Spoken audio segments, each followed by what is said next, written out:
Our next speaker is John Bishop. John's been speaking and writing about our economic problems for several years, including writing a regular column for the National Business Review. He often works with people who have just started their own businesses, mainly through the Biz Centre on the Terrace.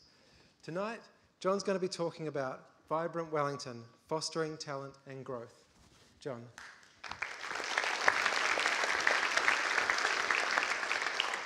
Thank you very much, Kirk. Ladies and gentlemen, I am here because of my children, and while I'm probably going to be one of the older speakers here tonight, my kids are somewhat like you are. They're in their 20s, they're bright, they're talented, they're achieving, and they're hardworking. And for many years, I have feared that they were going to flee the country. My wife and I would be left solitary parents and would never see our grandchildren. So I started to think about how do we actually keep our children at home, and the answer is that we need to become more prosperous. How do we become more prosperous? I'll deal with that in a moment.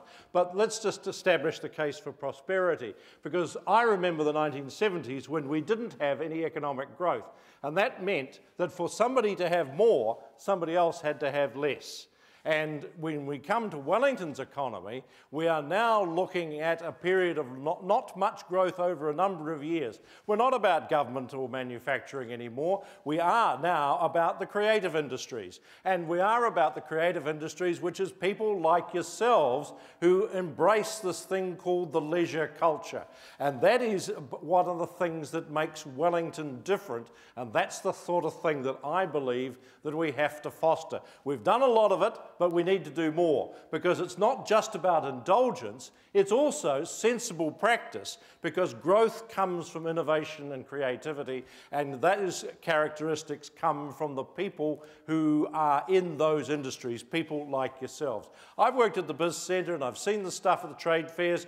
Wellington generates amazing business ideas, and our challenge is to turn those ideas into actual practicing businesses that employ people and attract capital and customers and all the rest of it. And that is as much about lifestyle as it is about the hard economics. So we have to have the right kind of vibe. And the vibe, I think, means you have to have things that massage the mind and the body and the soul. And we are good at that. This is a shot from the sevens, but there's lots of other things that massage the mind, body and soul in Wellington as well. Paul Callaghan, a physicist, he says that the things that drive economic growth, the companies like Fonterra and tourism, they need New Zealand's clean green image. But the creative industries and others don't. And that makes the difference. So we have to have the right vibe, and it's a good start, and we have to turn those into businesses, and that's not easy. And there's a lot of good work being done, but we have to do, I think, a whole lot more. We need the investment, we need the private capital, we need the angel entrepreneurs, and all the rest of the steps that turn ideas into actual businesses. And we need the right people. So I applied a bit of thinking to this and said, all right, we've got a whole lot of awards in Wellington. We award leisure in various ways: coffees, business, cafes, cocktails, and all the rest of it. But why don't we have awards for other things? Why don't we have awards for making the city a great place to live? Why don't we have awards for growing other people's businesses? Why don't we have awards for sheer creative brilliance and excitement? Because those are the sorts of things that actually help to keep us here. We have lots of festivals, and there's a few listed there, everything from arts through to the sevens. But the question I'm asking is this enough? Why couldn't we, for example, have festivals about brain power?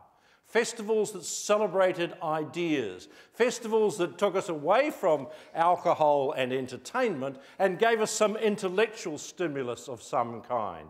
And why not do that for the kids as well? Now, I'm old enough to remember this guy, Alvin Toffler, who wrote a book back in 1972 called Future Shock, and he talked about people who can weave their way through environments and are quick to see new relationships. Those are the people that he described as having the future in their bones, quoting C.P. Snow.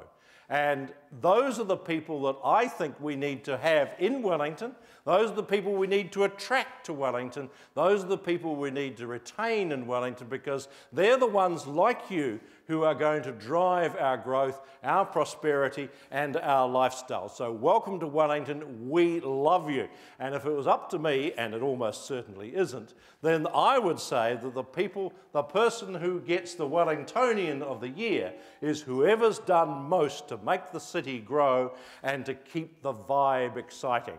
I'm John Bishop, and this is about vibrant Wellington, and it's about our prosperity.